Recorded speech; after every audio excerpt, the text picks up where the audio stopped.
and said that khayrun nisa, that is on your side as a young man. But at the same time, those who are already there, our lectures are made, one, to be corrective measures. If you are not measuring to the standard, pull up your stockings. At the same time, they are also meant to teach the young generations who are not yet there. Khayrun nisa, for those who have not yet proposed, the best of women, man idha nadharta ilayha sarratk. These are rules. The one when you look at her, mashallah, your heart is filled with happiness. It simply means you're talking about beauty, isn't it? But beauty has been misconceived. One, it is subjective. Two, we are looking at beauty from different ways. If I could ask one of my classes to define what beauty is, you could see a variety of definitions. You know? For instance, from the perspective of South Sudanese, one of the things you should not miss out of beauty is height. Oh yes, it is height. But when you come from our perspective and you find out that someone married a woman who is of such extra height, they say yawasa narugoti. You know, a woman of unnecessary height. But to them, that is their definition of what beauty is. It is one of the ingredients of beauty. From the Asian background, beauty, it's always associated with hair. By the way, for both men and women, we used to study with Asians, and they could take a lot of time on taking care of the hair. That is their definition. Together, in our African context, I don't know. You know, I remember in one of our classes, I told a man, I asked a young man that define to us what kind of beauty could you consider in a woman whom idha nadharta ilayha sarratk. The young man said, you know, doctor, sitting arrangement. And by sitting arrangement, he's talking about the bums, he's talking about the hips. That is his definition. You know, once upon a time we used to praise size. And now it's like a golf posts are being shifted. We are talking about portables. So our definition of what really is giving you comfort, as the prophet described, we might not agree. My caution and my piece of advice, you are not choosing a woman for the public. You are choosing a woman for your own self. Are we together? So if you have zeroed down to what beauty is for you, go ahead. And also, this is also to caution others. My dear Sheikh, this is my wife. This is my choice. This is my definition of what beauty is. Others, it's none of your business. So don't come in and start asking me some awkward questions. Sheikh, were you blind? Was it at night? Were you forced? No, my dear.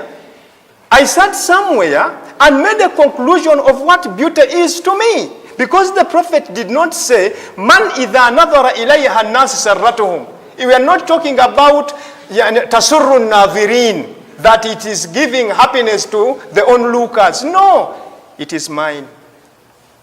That is number one. Number two, wa idha amartaha ata'atk. Young men, look for a woman, when you scan through her characters, she is likely to obey your instructions. She is likely. Now, how can you look at that? Because people change, and that's it. But the good thing in our social life, even in education, when you are at university, people tell you, oyo omuwala ayina emputu. You know? I don't know what is emputu in Luganda, in English. You know? That lady, when you tell her something, she's defiant. Are we together? And this is one of the characters that has been known about her. Now you go ahead and take her on. Now when you leave instructions at home and you find out that she has not adhered to them, blame no one but yourself. You knew. That is one of the characters you decided to be patient with. That is number 2. وَإِذَا أَقْسَمْتَ عَلَيْهَا أَبَرَّتْكَ. Some of the ladies, when they see you that you have reached a certain extent, you know, she decides to relieve you. I want to bring it from that perspective because in Islam, sometimes you say, Wallahi, if you don't do this, you will see. Now the young lady or your wife would have decided to say, let me stay away, where, you know, let me don't do what you told me. At the end of the day, of course, you will be, according to Islam, you'll have to expiate, you'll have to pay the kafara. Maybe you'll have to fast 3 days because you want to nullify the decision that you took even by oath. But this woman starts to try to leave you. It's like, I don't know the right English word, but it's like, let me relieve him. You know, let me try to make life easy for him. Not because you are the winner, but because she loves you and she wants life to go on. Okay? وَإِذَا غِبْتَ عَنْهَا حَفِظَتْكَ فِي نَفْسِهَا وَمَالِهَا. When you are away, she takes good care of herself and your wealth. This is so important. To understand that when you are away, your wife is safe. When Islam is emphasizing beauty, young men and women, we should be very careful about beauty. Sometimes we are hostages because of beauty. Many times we are prisoners. Instead, you know, time comes because you decided to marry a beautiful woman.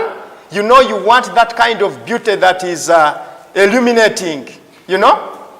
Instead of being a husband, you are now a security officer. You are not scary.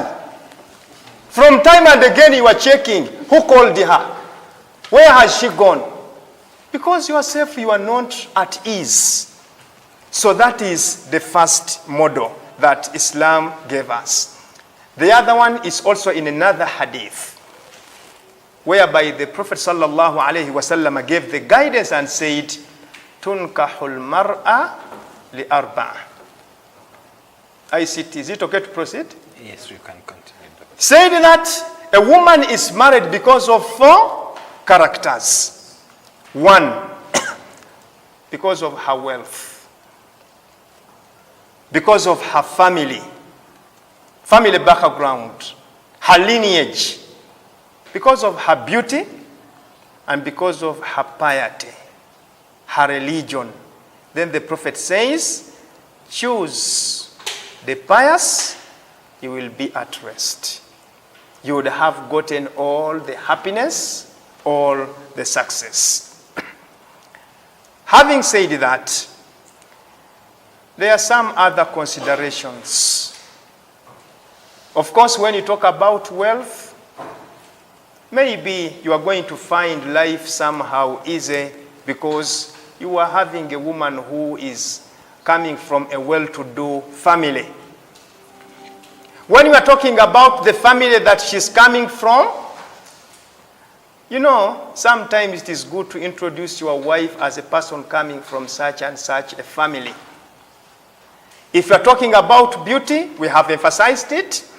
Now we want to look at the piousness. Of course, there are some other considerations. The Prophet advised us that look through and see that you are marrying a loving woman, a modest one. In modesty, we are emphasizing virginity. It is a character that this generation wants to sacrifice. And it actually wants to take it as if it doesn't matter. The Western influences are bringing it to us that, by the way, don't go for them because it is a burden. One time I was listening to one of the radio programs, local ones, and the debate came on. If you are given a choice to marry a woman who is virgin and a one who is not virgin, I can tell you, when the decision went to the polls, those ones who were interested in marrying those who are not virgins, they took the day. Giving all kind of some reasons. You know the virgins are disturbing. You know you have another of training her, of teaching her, and so on and so forth. But Islam looked at it because of certain considerations, because of certain good things. Look at the moral integrity. Of course, that is on the side of a man's consideration from a woman. As we are summing up, what are the woman considerations? Doctor, before you go to the woman